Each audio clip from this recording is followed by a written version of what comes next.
Jangan lupa subscribe dan hidupkan lonceng notifikasinya ya, agar tidak ketinggalan video-video terbaru IKPLN TV. Berikutnya adalah pemenang atau penerima Indonesian Best Business Transformation Award 2022. Kami ucapkan selamat kepada PT PLN Persero. Ya, terima kasih bersama dengan kita sekarang dengan Bapak Darmawan Prasojo, Direktur Utama PT PLN Persero. Kami persilakan Pak Kemal untuk memberikan ucapan selamatnya kepada pemenang. Selamat sore Pak Darmawan Prasojo, apa kabar Pak? Baik-baik Pak, Alhamdulillah sehat semuanya. Ya, Pak Darmawan, kami dari Swamedia mengucapkan selamat Pak dan penghargaan yang tinggi kepada PLN, kepada Bapak dan tim di PLN atas langkah-langkah transformasi ya yang sudah dijalankan sehingga PLN dapat terus meningkatkan kinerjanya, dapat terus memberikan yang terbaik kepada customer ya, dan PLN juga dapat terus relevan ya dengan apa yang terjadi di dunia ini ya, baik itu dalam hal green energy dan sebagainya. Jadi selamat Pak, mudah-mudahan keberhasilan ini dapat terus memacu Bapak dan tim untuk dapat terus memberikan yang terbaik bagi Indonesia. Silakan Pak pesan-pesannya. Terima kasih penghargaan yang luar biasa yang diberikan oleh Swamedia ini dalam acaranya yang luar biasa ini. Terima kasih Pak Kemal, tadi ada Pak Zulkifli Zaini, ada Pak Masamane dengan para juri. Alhamdulillah Pak, kami tidak mengira akan mendapatkan penghargaan seperti ini. Di balik transformasi ini ada perjuangan dari seluruh tim PLN Pak Kemal. Luar biasa Pak. Banyak sekali tim yang punya ide-ide luar biasa, yang kemudian ide-idenya kami tampung, kemudian dari tampung ini kami membuat suatu struktur di mana terstruktur sekali, ada roadmap-nya, ada milestone-nya, satu persatu kami bersama-sama mengurai sumbatan masing-masing, yang akhirnya bisa mengubah suatu perusahaan menjadi lebih sehat lagi, lebih kokoh lagi, lebih maju ke depan.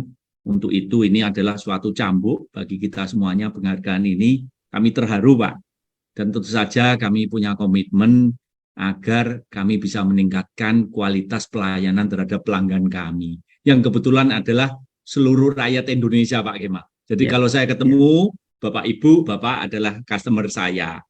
Saya ketemu Ibu, Ibu adalah customer saya. Nah, untuk itu kami komit, dan tentu saja ini program transformasi yang sudah berjalan akan kami teruskan, dan ini adalah komitmen bukan hanya dari seorang dirut, bukan hanya dari board of directors, tetapi seluruh insan PLN.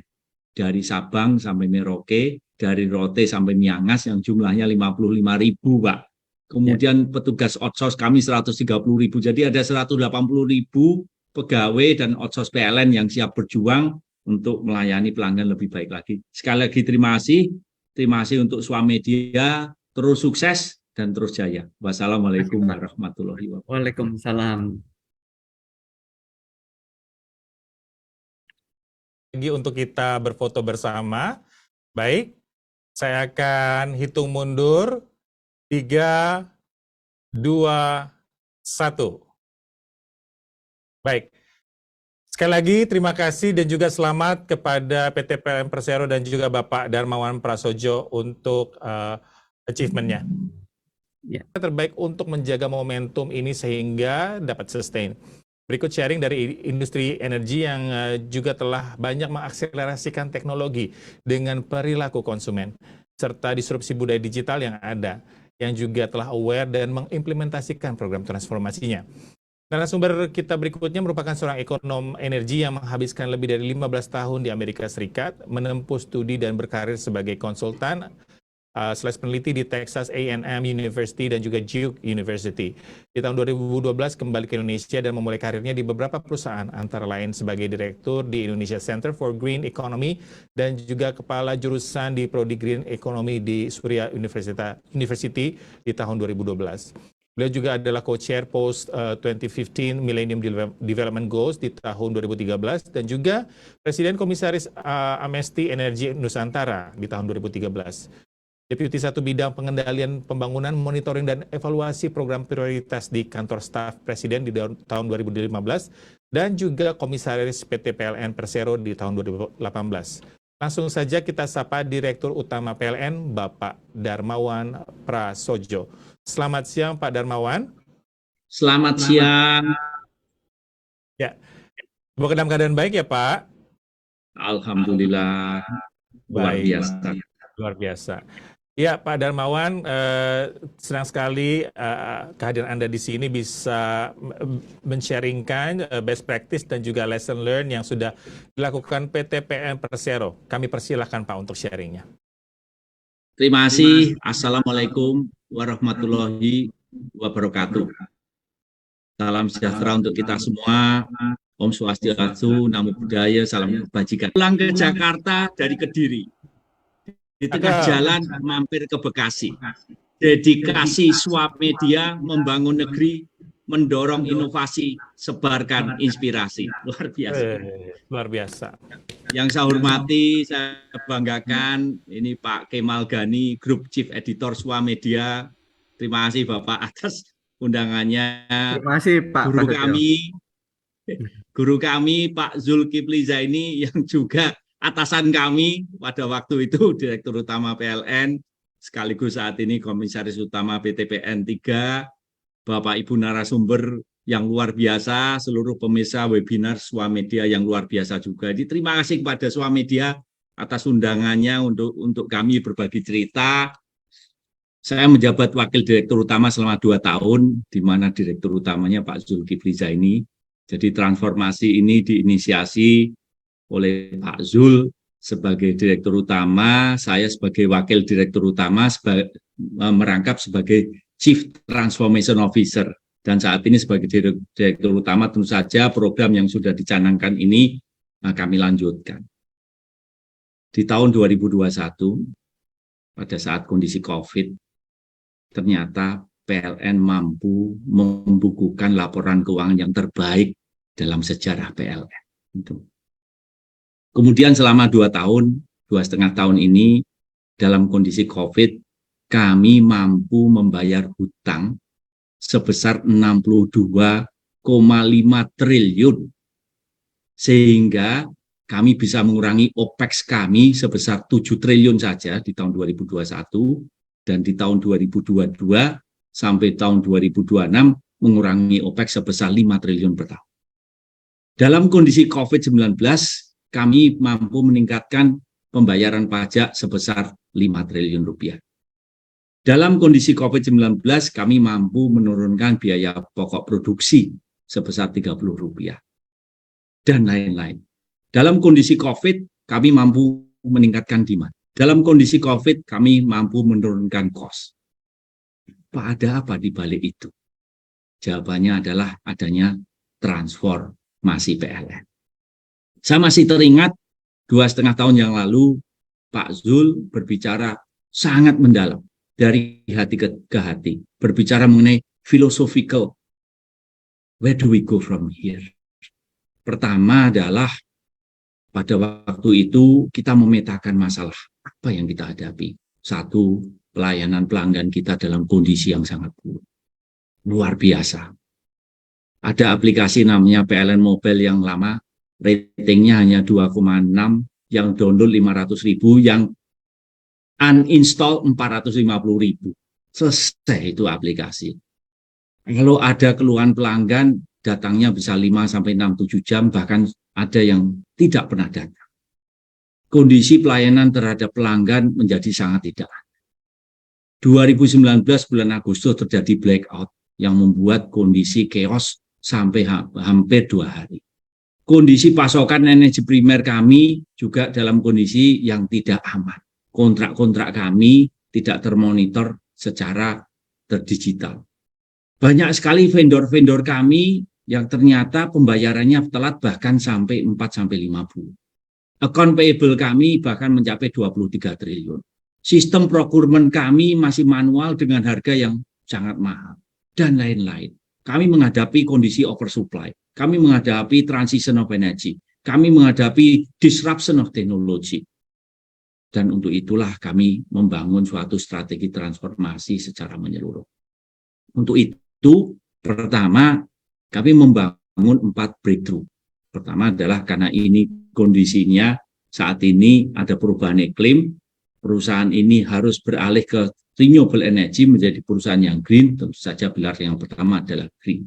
Tetapi juga dalam hal ini kita paham, kita harus mampu menurunkan cost, yaitu lean. Kita juga harus mampu berinovasi. Kami juga harus mampu peningkatan kualitas terhadap pelayanan pelanggan kami. Nah, di sini ada pilarnya, pertama organization and people, kemudian di sini ada suatu teknologi, ada inovasi, ada digitalisasi, kemudian juga bagaimana perusahaan bisa menjalankan tugas dari pemerintah tanpa ada financial sustainability, dan dalam hal ini kita juga harus menjadi pendorong penggerak ekonomi nasional. Dan untuk itu kami punya tadinya hanya sekitar 20 breakthrough dan dibagi dari 4, yaitu lean, green, inovatif, dan customer focus. Dan di sini yang kuning-kuning itu adalah program yang melibatkan digitalisasi. Artinya apa? Ini perubahan cara berpikir, ini perubahan cara kerja, ini perubahan bisnis proses. Bisnis proses yang berbelit-belit, yang sulit, yang kompleks, yang panjang, kita bongkar, kita ringkas, dan kita sederhanakan. Dan dalam proses itu, kita bangun juga platform digital, sehingga prosesnya ini menjadi lebih singkat, lebih cepat, lebih mudah. Dan ini mencakup dari seluruh aspek kehidupan dari korporasi. Nah, kemudian yang kedua tadi juga tadi Pak Zul juga sudah melontarkan, ini harus 2 arah. Pertama adalah top down, ini harus inspiratif dari pemimpinnya. Pada waktu itu Pak Zul, saat ini saya sebagai direktur utama harus memberikan inspirasi. Where do we go from here? Tetapi juga ini harus mampu menginspirasi. Intinya apa? Seluruh insan PLN harus menjadi bagian yang utuh dari transformasi ini. Nah, untuk itu dalam proses ini kami mencari kekuatan dari dalam dirinya PLN. PLN sampai sejauh ini adalah perusahaan yang kokoh. PLN adalah perusahaan yang profesional. Tentu saja selalu ada ruang untuk perbaikan. Nah, dalam proses inilah kita melihat bahwa ada kekuatan luar biasa di dalam diri PLN dan kita kerahkan kekuatan itu. Dan dari dalam inspirasi ini kita dengarkan. Yang tadinya banyak sekali ide-ide di dalam PLN, yang tadinya tidak ada yang mendengar, tidak ada yang mencatat. Dan ini ide-ide itu tadinya milik individu, kali ini menjadi ide-ide yang miliknya organisasi. Nah, disinilah ada accumulation of knowledge, accumulation of technical know-how, yang tadinya milik individu, sekarang milik organisasi. Buktinya apa? Dari 20 ini, akhirnya menjadi 29 breakthrough. Ini bukan dari atas, ini dari bawah. Pak, ada masalah ini, Pak. Apakah ini bisa menjadi bagian terintegrasi dari suatu transformasi? Ini menjadi suatu breakthrough baru. Kemudian tadi Pak Zul juga sempat melontarkan hanya 50 inisiatif dan sub-inisiatif.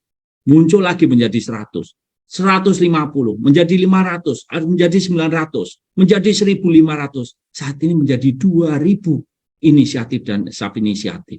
Dan masing-masing itu ternyata dijaga, didukung oleh kekuatan dari dalam bottom up ke atas, di mana mereka punya semangat yang luar biasa. Rawe-rawe rantas malang-malang putung. Satu persatu persoalan bisa dihadapi. Nah, di sini juga tentu saja ada upaya perusahaan yang sehat adalah bagaimana kita bisa meningkatkan revenue. Satu persatu kita petakan. Bagaimana apa sumbatannya? Kita urai satu persatu. Ada captive power, ada fiber optic beyond KWH, ada billing and collection, ada electric vehicle infrastructure, ada advanced metering. Kemudian juga penurunan cost. Kami melakukan digitalisasi pembangkit, digitalisasi transmisi, digitalisasi distribusi, digitalisasi dari procurement, dispatch kami juga kami otomatisasi sehingga ada penurunan kos yang luar biasa. Kemudian kami juga pengalaman ada blackout di tahun 2019, di mana blackout-nya luar biasa. Nah, ini kami pelajari apa kelemahan-kelemahan kita. Dan kemudian bagaimana cara memperkuat. Ternyata lagi-lagi adanya suatu digitalisasi. Kami juga melakukan optimization dari procurement energi primer kita, baik itu dari batu bara, itu gas, maupun BBM kita. Kemudian kita juga melakukan suatu investment prioritization, di mana dari investasi yang dulunya hanya berbasis pada RUPTL, saat ini kita mempertimbangkan antara balancing antara pasokan dengan demand, kita mempertimbangkan commercial viability, dan di sana kita juga ada KPI yang kami serahkan kepada unit-unit kami di baik itu di distribusi maupun di wilayah, maupun juga KPI dari procurement, KPI dari planning, dan lain-lain. Kemudian juga ada customer focus, kita meningkatkan kualitas pelayanan pelanggan secara end-to-end. Kemudian juga di sini ada enabler-nya. Kemudian juga ada juga transisi energi juga menjadi bagian dari transformasi itu sendiri. Nah, yang penting kami ingatkan waktunya tinggal 2 menit lagi, mohon maaf. Terima kasih. Nah, untuk itu memang yang paling penting di sini adalah bagaimana kita harus membangun suatu struktur di mana kita mampu mengelola ini, roadmap-nya seperti apa, milestone-nya kemudian kita jaga. Nah, hasilnya luar biasa. Untuk Lean kami sudah bisa mengurangi cost sebesar 23 triliun. Inovatif kami juga bisa membangun tambahan revenue sebesar 23,6 triliun. Green kami juga melakukan suatu transisi dari fossil fuel ke renewable energy. Kemudian juga untuk customer focus, kami membangun namanya PLN Mobile. Yang tadinya yang download hanya 500.000, saat ini yang download sudah 26,4 juta pelanggan kami. Kemudian respon time yang tadinya sekitar 1 jam lebih, saat ini bisa dikurangi hanya menjadi 20 menit. Jadi di sini kita membangun misalnya untuk PLN Mobile, tadinya pelayanan pelanggan kami di dalam kami terfragmentasi antara pelanggan kami dengan petugas kami, dengan manajemen unit kami, tidak berkomunikasi, terfragmentasi. Nah, untuk itu kami membangun suatu ekosistem, yaitu PLN Mobile di pelanggannya, kemudian pelayan kami, petugas kami juga kami buatkan suatu aplikasi Yantek, kemudian juga ada virtual command center kami di kantor cabang. Sehingga dari sini semuanya tersambung, unified menjadi satu, dan KPI-nya terukur. Yantek yang respon time-nya itu tinggi, paksa dengan otomatis akan kami beri teguran. Juga kantor cabang kami, respon time-nya lambat juga dengan otomatis mendapatkan teguran. Dan ini luar biasa, pelayanan pelanggan kami menjadi sangat cepat. Karena apa? Bahkan Yantek dari kami, kalau mereka tidak mendapatkan work order, itu bahkan mereka mencari work order karena statistiknya kami kelola dengan detail dari day to day, week by week, month by month. Kemudian selama bulanan kami berikan suatu review bagi mereka yang kualitasnya kurang bagus, tentu saja mendapatkan teguran. Bahkan ada kemungkinan mereka akan kita rumahkan. Nah, inilah bagaimana dengan adanya digitalisasi kita membuat suatu ekosistem di mana pelayanan pelanggan ini bisa berjalan dengan baik. Nah, ini tentu saja dampaknya luar biasa. PLN Mobile kami ratingnya 4,8, yang tadinya hanya 2,5, dan saat ini sudah yang download 25 juta pelanggan. Kemudian juga digital procurement, itu tadinya itu manual, kita bangun suatu market intelligence, demand forecasting, spend analytical, cost estimator, dan lain-lain, sehingga di sini efisiensi sampai dengan bulan Juni 2022 sudah ada 2,3 triliun, dan ini kami ke depannya kami perkirakan akan meningkat bisa lebih dari 10 sampai 12 triliun. Kemudian juga di sini kami melakukan digitalisasi dari pembangkit kami, ada 5.000 sensor yang tadinya berupa data, kita ubah menjadi suatu strategic information, di mana kami juga melakukan automation sehingga pembangkit kami jauh lebih efisien, sehingga ada peningkatan keandalan juga mengurangi biaya kos kami yang luar biasa. Efisiensinya ini sedang meningkat, tahun ke depan tentu saja akan lebih dari 1 triliun.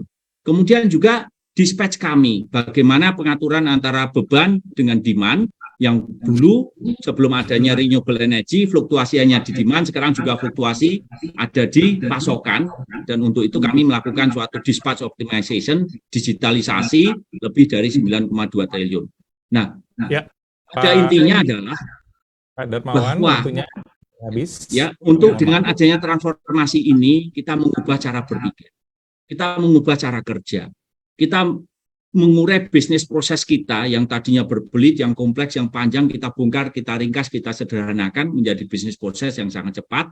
Nah, tentu saja ini perubahan kultur dan ini tentu saja membutuhkan suatu leadership inspirasi, tetapi yang lebih penting lagi ini perubahan kultur, ini perubahan tata kelola, ini perubahan dari skill set, core kompetensi, sehingga PLN yang tadinya backward looking menjadi perusahaan yang forward looking, yang jauh lebih kokoh, jauh ke depan. Terima kasih. Wassalamualaikum warahmatullahi wabarakatuh.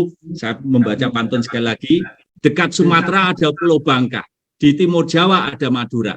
Terus sukses dan jaya Swamedia, sebarkan informasi yang mencerdaskan bangsa. Sekali lagi terima kasih kepada SWA yang Terima luar kasih biasa. banyak. KPLN TV selalu ada yang baru. Jangan lupa subscribe dan hidupkan lonceng notifikasinya ya, agar tidak ketinggalan video-video terbaru IKPLN TV.